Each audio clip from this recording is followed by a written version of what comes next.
Aurore profite de la présence de Nadine au commissariat pour l'informer qu'elle ne parvient pas à remettre la main sur le témoignage qui indiquait qu'une Citroën bleue était devant le domicile de Daphné le soir de sa mort. Même si la commissaire rappelle que l'enquête est bouclée, Georges et le commandant Jacob sont convaincus qu'elle ment et sont prêts à tout pour connaître la vérité. De son côté, Antoine reçoit la visite de Rose et fait part de ses peurs concernant l'avenir de son fils depuis qu'il est derrière les barreaux. La chroniqueuse, qui promet qu'elle fera tout son possible pour garder l'adolescent avec elle, somme son compagnon de continuer à se battre et précise qu'Aurore reprend l'affaire pour les aider. Comme Antoine a perdu tout espoir, Rose insiste pour qu'il lui fasse confiance et jure de le sortir de prison.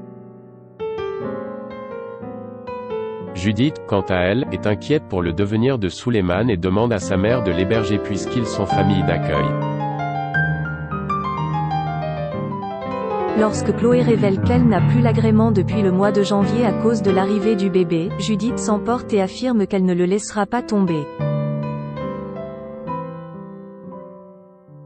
Pour cela, elle fait croire à Souleymane que la famille Delcourt est prête à le loger mais qu'ils doivent attendre l'accord de l'aide sociale à l'enfance.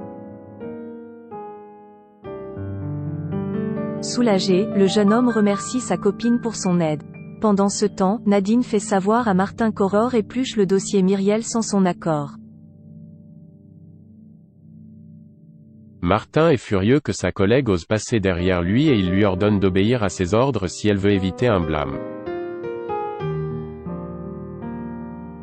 Bien qu'elle acquiesce devant son supérieur, Aurore décide toutefois de poursuivre son enquête en cachette car elle est certaine que la Citroën bleue appartient à Nadine.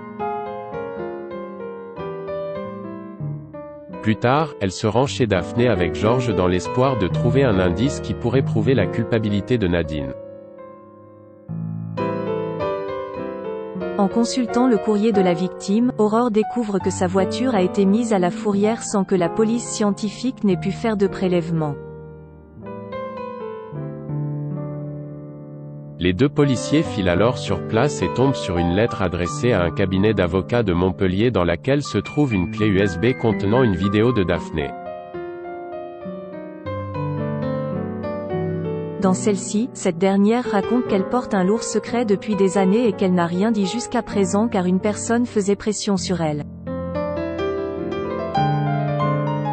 Soraya est déterminée à aider Thomas, étonnée que Soraya ait déjà terminé la rédaction de la requête de remise en liberté de Thomas Delcourt. Lou félicite son assistante et cherche à savoir si c'est le regard de leur client qui la pousse à se surpasser.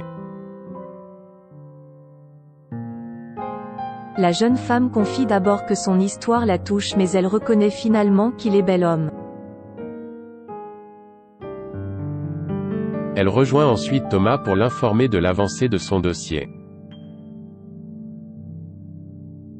Il est mécontent que ce ne soit pas son avocate qui s'occupe de lui personnellement mais Soraya répond qu'elle a les compétences nécessaires et ajoute que Lou ne sera pas disponible lors des 2 prochaines semaines. Thomas s'excuse de l'avoir vexé et dit avoir l'impression d'être lâché par Lou. Après l'avoir assuré du contraire, Soraya fait savoir que Tristan est prêt à appuyer sa demande. Heureux de cette nouvelle, il remercie vivement l'assistante pour le travail qu'elle a fait. En rentrant chez elle, Soraya espère que le juge ira en faveur de son client. Alors qu'elle déclare qu'elle serait contente qu'il puisse sortir de prison grâce à elle, Rémi lui préférerait qu'il reste derrière les barreaux. Bar confronte Paul, Gabin n'a pas dormi de la nuit et avoue ne plus savoir quoi faire de sa vie maintenant que son père est au courant de son homosexualité. Se sentant responsable de cette situation, Bar décide de parler à Paul pour qu'il ouvre les yeux. Même s'il est accueilli avec véhémence par Gosselin, Bar explique que Gabin a dû faire son coming out pour le protéger. Malgré tout, Paul ne veut pas d'un fils gay et s'interroge sur ce qu'il a raté dans son éducation.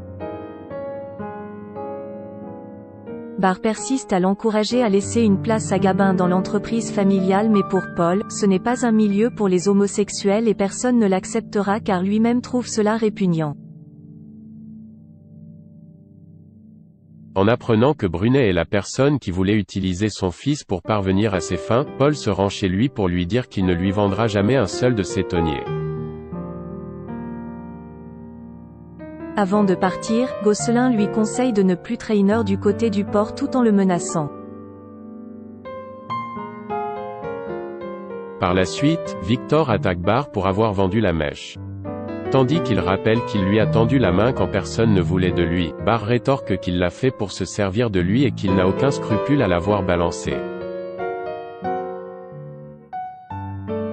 Victor met fin à leur accord et garantit qu'il le fera payer pour ce qu'il a fait, mais le fils Valorta préfère cela plutôt que de lui ressembler.